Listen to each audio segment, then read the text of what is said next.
Parmi les fiches sur les apatrides se trouve la fiche de Sija Zisman.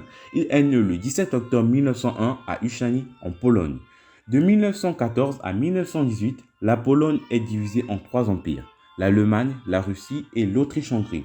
Et comme on peut le voir sur cette carte, il est né dans un territoire appartenant aux Russes. Il a donc la nationalité russe. Sija se retrouve sans profession, sachant qu'avant il était qualifié. Il était agent d'assurance. Comme on va le voir, il se déplaçait beaucoup, ce qui peut être la cause de sa perte de travail. Il s'est marié à Paula Weiner. Ils ont eu un enfant, Selma, qui est née le 6 juin 1923 à Strasbourg, dans le Bas-Rhin. Elle a donc la nationalité française par droit du sol le 7 juillet 1937, date à laquelle la mairie de Strasbourg lui délivre son certificat de nationalité.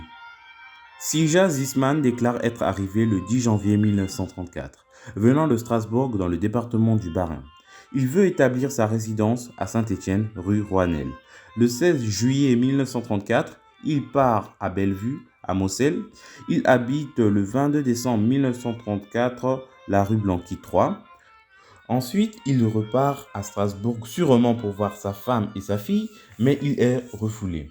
Peut-être à cause d'un problème de visa, ou tout simplement parce qu'il est apatride. Il est donc indésirable. Il revient à Saint-Étienne en mai 1937. Il est autorisé à rester dans le département de la Loire jusqu'au 14 février 1938, date repoussée au 14 juin 1938. Il part le 24 octobre 1938 à Lens, au Pas-de-Calais.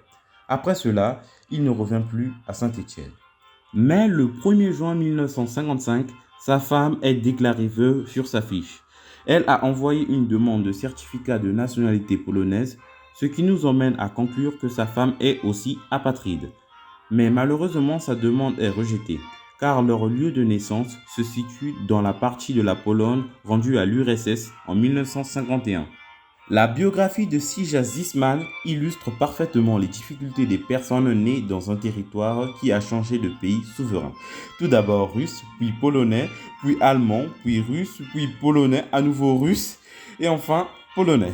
Tout le long du XXe siècle, aucun de ces pays ne le reconnaissait comme possédant sa nationalité. Ils sont donc contraints à l'apatridie.